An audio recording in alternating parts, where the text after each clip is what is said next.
காமராஜர் கள்ளநோட்டுக்காரர்களுக்கு துணை போனார் தெரியுமா? முத்துராமலிங்க தேவர் ஒரு பெண் பித்தர் தெரியுமா?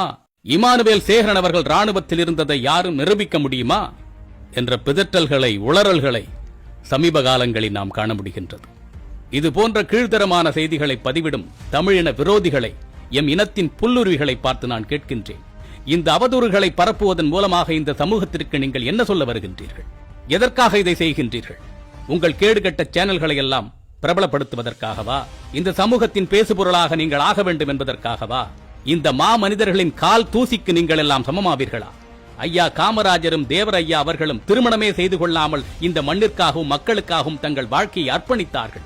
இந்த காலத்தில் தன்னை தியாகி என்று சொல்லிக் கொண்டு திருமணம் மட்டும் செய்து கொள்ளாமல் ஊருக்கு ஊர் ஒரு இணையரை, துணையரை, இணை துணையரை, துணை இணையரை வைத்துக் கொண்டிருக்கும் கேடுகட்டவர்களை போன்றவர்கள் வாழவில்லை. இவர்களை கேள்வி கேட்பதற்கு உங்களுக்கு தைரியமும் திராணியும் இருக்கின்றதா? முடிந்தால் கேளுங்கள். ஐயா காமராஜர் அவர்கள் முதலாக சட்டமன்ற உறுப்பினராக ஆனபோது அவருக்கு வயது வெறும் 34. அந்த வயதில் திருமணம் செய்து கொள்ள முடியாதா என்ன? ஐயா தேவர் அவர்களுக்கு கணக்கில் அடங்காத சொத்துக்கள் உண்டு. அவரால் தன் விருப்பப்படி வாழ்ந்திருக்க முடியாதா என்ன? தன்னுடைய சுய விருப்பு வெறுப்புகளை எல்லாம் தூக்கி எறிந்துவிட்டு, தனது உணர்ச்சிகளை எல்லாம் கொன்று போட்டுவிட்டு, இந்த சமூகத்தின் நன்மைக்காகவே தன்னுடைய உடல், பொருள், ஆவி அனைத்தையும் தியாகம் செய்த அந்த ஒப்பற்ற மனிதர்களை எல்லாம் நீங்கள் இழிவாக பேசுகின்றீர்கள் என்று சொன்னால் நீங்கள் எவ்வளவு இழிவானவர்கள்?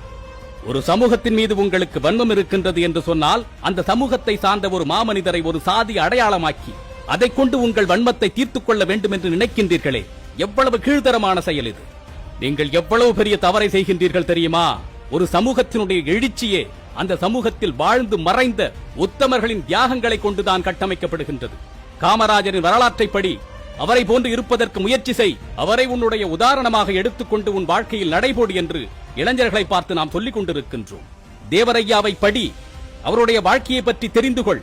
அவர் எப்படிப்பட்ட எழுச்சிமிக்க சிந்தனைகளை இந்த மண்ணில் விதைத்து அதை செயல்படுத்தி காட்டினார் என்று தெரிந்து கொள் என்று அவரது வரலாற்றை எல்லாம் நமது பிள்ளைகளுக்கு நாம் தியாக வரலாறுகளாக அறிமுகம் செய்து கொண்டிருக்கின்றோம். இப்பொழுதுதான் வளரும் பிள்ளைகளின் மனதில் கர்ம வீரர் காமராஜரை நாம் பின்பற்ற வேண்டும், ஐயா முத்துராமலிங்க தேவர் அவர்களின் பாதையை நாம் பின்பற்றி நடக்க வேண்டும், ஐயா இரட்டைமலை சீனிவாசனை, வ.உ. சிதம்பரனாரை, பாரதியை, கக்கனை பின்பற்ற வேண்டும் என்ற எண்ணங்கள் எல்லாம் துளிர்விடத் தொடங்கி இருக்கின்றன.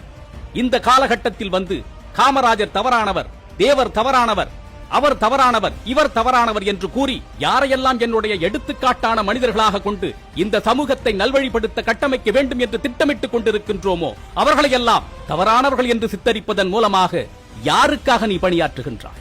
யார் போடுகின்ற எலும்பு துண்டுக்காக நீ வாலாட்டி கொண்டிருக்கின்றாய்? யாருமே இதுவரைக்கும் இந்த சமூகத்தில் சரியானவர்கள் இல்லை என்று ஒரு பிம்பத்தை ஏற்படுத்திவிட்டார். இந்த சமூகத்தை எப்படி வழிநடத்துவது? யாரை முன்னுதாரணமாக காட்டி இப்படி வாழ் என்று நாம் சுட்டிக்காட்டுவது?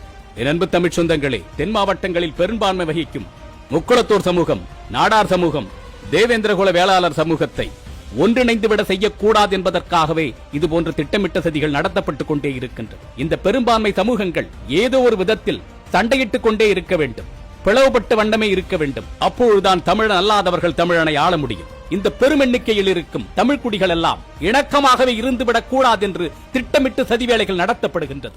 உணர்ந்து கொள்ளுங்கள், புரிந்து கொள்ளுங்கள். யாரோ இங்கிருந்து ஆட்டி வைக்கக்கூடிய கபட நாடக வேலைகளுக்கெல்லாம் நாம் பலிகடா ஆகிவிட முடியாது. தெளிந்த சிந்தனையோடு நாம் இருக்க வேண்டும். உங்கள் சமூகத்தை நீங்கள் உயர்த்த வேண்டும் என்று நினைத்தால் அதற்கான ஆக்கப்பூர்வமான பணிகளை செய்யுங்கள். அதை விடுத்து நமக்குள்ளேயே நாம் சண்டையிட்டுக் கொள்வதன் மூலமாக நமக்கு தொடர்பில்லாத ஒருவனை மறுபடியும் நமக்கிடையே ஆள வைத்து விடாதீர்கள். பிரித்தாளும் சூழ்ச்சி என்பது ஒரு இனம் தனக்குள் என்ன நடக்கின்றது என்று அறியாமலேயே அதை அழிவு பாதையில் இட்டுச் சென்றுவிடும். அதுதான் தற்போது நடக்கின்றது. நீங்கள் எதை புனிதமாக, உயர்வாக, மேன்மையாக கருதுகின்றீர்களோ அதை ஒருவர் கேவலப்படுத்தும் பொழுது அல்லது அதன் தரத்தை ஒருவர் குறைப்பதற்கு முயற்சி செய்யும் பொழுது அவர்களின் மேல் கண்மூடித்தனமான கட்டுக்கடங்காத கோபம் வரும். அந்த கோபத்தை தூண்ட வேண்டும் என்பதுதான் அவர்களது நோக்கமாக இருக்கின்றது. இந்த சகுனி வேலையை இரு சமூகத்திற்கு இடையில் மிக அழகாக செய்கின்றார்கள்.